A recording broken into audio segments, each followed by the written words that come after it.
لا إله إلا الله محمد رسول الله. لا إله إلا الله محمد رسول الله. لا إله إلا الله محمد رسول الله. لا إله إلا الله محمد رسول الله.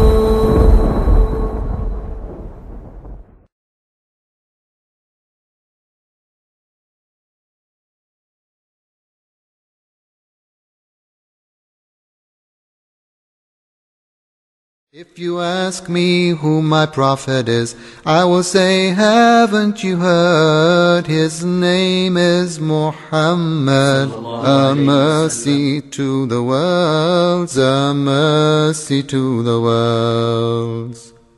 If you ask me what my book is that I hold in my hand, if you ask me what my book is, it's the Holy Quran, the Holy Quran.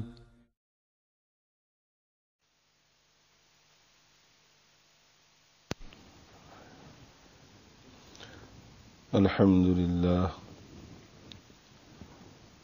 Alhamdulillahi wa kafa.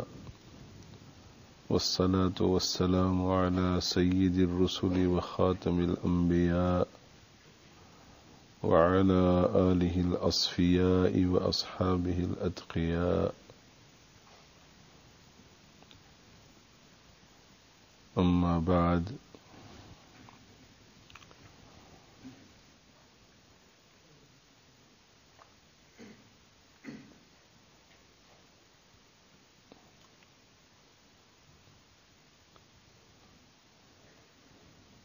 روحانی بیماریوں میں سے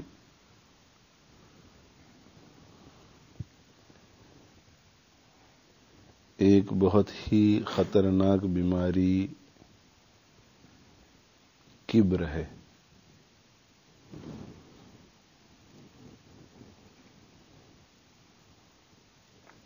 تکبر۔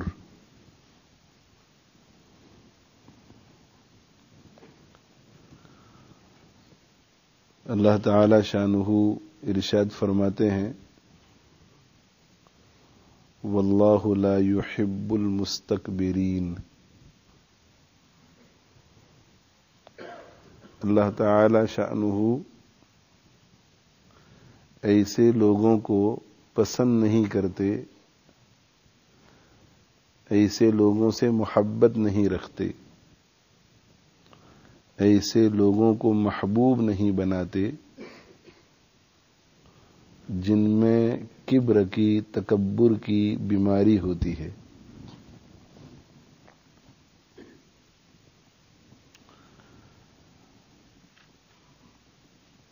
اللہ کے نبی صلی اللہ علیہ وآلہ وسلم ارشاد فرماتے ہیں، لا يدخل الجنة من كان في قلبه مثقال حبة من کبر، مثقال ذرة من کبر۔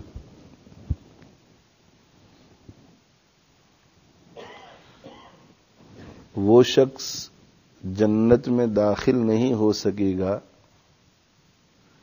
جس کے دل میں ایک ذرہ برابر، ایک دانے کے برابر، ایک رائی کے برابر کبر ہو۔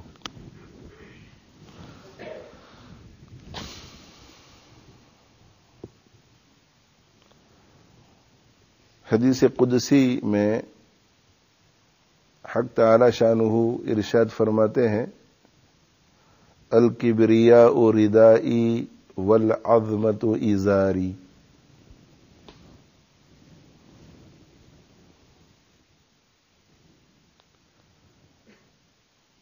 کبریاء یہ میری چادر ہے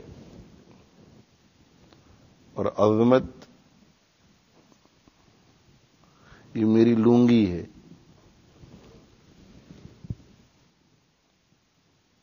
بڑائی یہ میری چادر ہے جس سے اوپر کے بدن کو ڈھانپا جاتا ہے. آپ صلی اللہ علیہ وآلہ وسلم کے زمانے میں عموماً جو لباس ہوتا تھا وہ یہ کہ نیچے ایک چادر لونگی اور اوپر ایک چادر.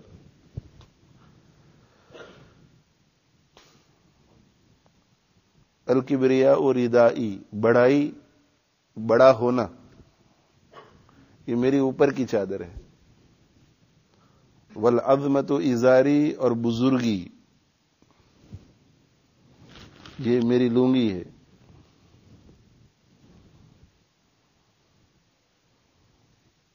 یعنی ہمیں یہ سمجھایا جا رہا ہے کہ اگر کوئی شخص تمہاری اوپر کی چادر کو کھینچنا شروع کرے، چھین کر کے وہ چادر اوڑھ کر کے چلا جاوے، اور اس سے بھی بڑھ کر لونگی کو کھینچنا شروع کرے، تو لڑائی ہوگی.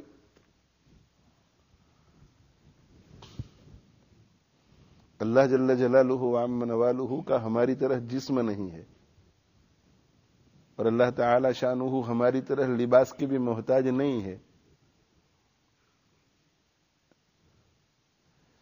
یہ ہمیں سمجھانے کے لیے یہ انداز اختیار کیا گیا ہے.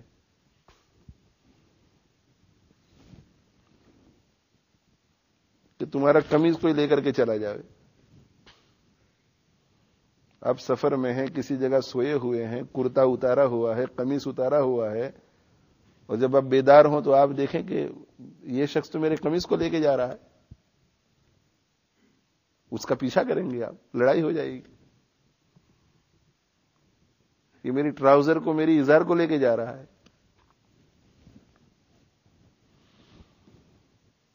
یہ طریقہ اس حدیث میں اس لیے اختیار کیا گیا کہ ہمیں یہ بتلایا جائے کہ یہ ایسی صورت ہے جس میں جھگڑا یقینی ہے. تو اللہ تعالی شانہ یہ بتانا چاہتے ہیں کہ جس طرح کوئی تمہاری چادر لے لے، تمہاری لونگی لے لے اور اس میں جھگڑا یقینی ہے، اسی طرح جو بڑائی اور بزرگی جو میری خاص چیز ہے،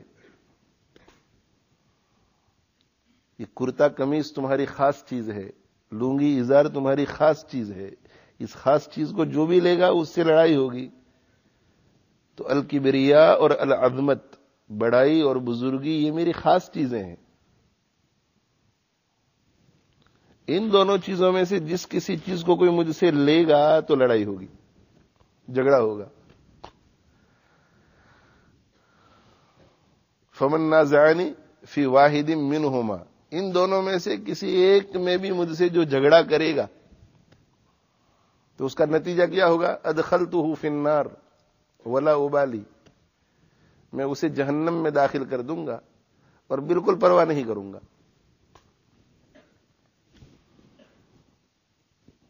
یہ دو چیزیں خاص میری ہے، یہ صرف مجھے زیب دیتی ہے، مخلوق میں سے کسی کو زیب نہیں دیتی.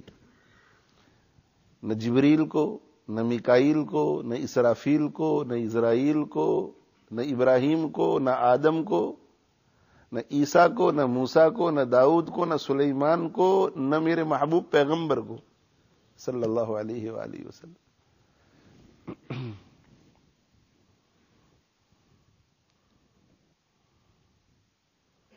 میں سب سے بڑا، بڑائی صرف مجھے سزاوار ہے، بس کبریا میری ہے. ذرہ ذرہ کبریا کا میرا، ذرہ ذرہ عظمت کا میرا. یہ دونوں چیزیں خاص میری ہیں. میں بہت بڑا، سب سے بڑا.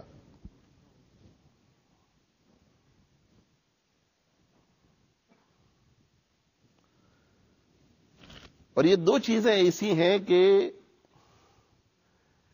میری مخلوق میں سے، میرے علاوہ جو دوسرے لوگ ہیں، ان میں سے جس کے پاس جتنی کم ہوگی اس کی رفعت اتنی ہی زیادہ ہوگی. اگر بالکل زیرو ہے تو وہ بہت اونچا ہوگا،